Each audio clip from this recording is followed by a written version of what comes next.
Hey, ladies and gentlemen, this is Carmine Sabia for Explain America, and I want you to imagine something. Imagine you're a Democrat. Imagine, let's say, you're a top Democrat like Charles Schumer of New York, the Senate Minority Leader, and you go on CNN. You're expecting good things, right? Easy time. Well, that's not what happened. That's not what happened at all. Before we get started, I want you guys to please like, comment, share, and subscribe. Those little things really help us out, and they help our channel continue to grow. Schumer went on CNN today, and he spoke to host John Berman, and he's trying to make his point, trying to blame Republicans, even though we all know, this is his fault. This is him being terrified of a bartender from the Bronx who he's afraid is going to take over his Senate seat, and that's why this shutdown is happening, but I digress.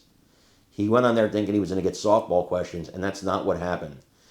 John Berman was hitting him with fastballs, and he brought up, and he had a montage ready to go of separate incidences, 3 separate instances, where this same Chuck Schumer, one as late as March of this year, where Chuck Schumer said he couldn't have a shutdown. He knew that Trump could get rid of all these government jobs if he did that. They would basically be giving the guy they preach no kings about the power of a king. And they knew it. And he said he couldn't do it until he changed his mind. And he changed his mind because he's terrified of AOC. You know it. I know it. CNN knows it. MSNBC knows it. They all know it. And when he got hit right between the eyes from the CNN anchor, well, he was fumbling and stumbling and trying to explain himself and his hypocrisy.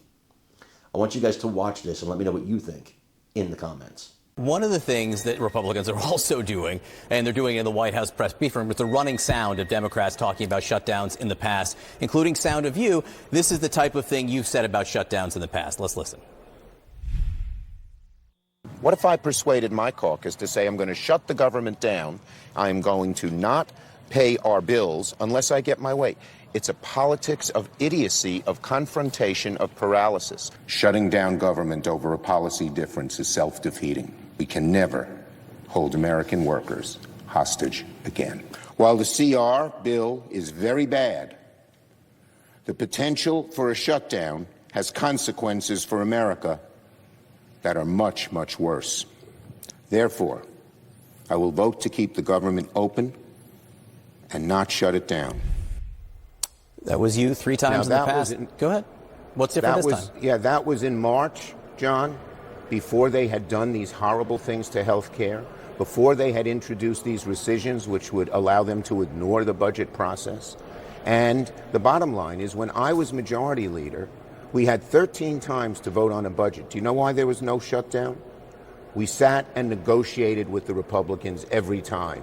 They got some things, we got some things. They did not negotiate at all. They refused, despite repeated entreaties by Hakeem and me, to go to the White House, to sit down with Thune and Johnson. Look, if you want to know who wants a shutdown, look at the House.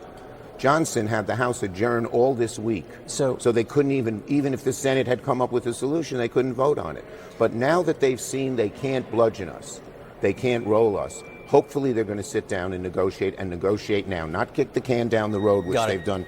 It's been 45 days, and they've never done anything.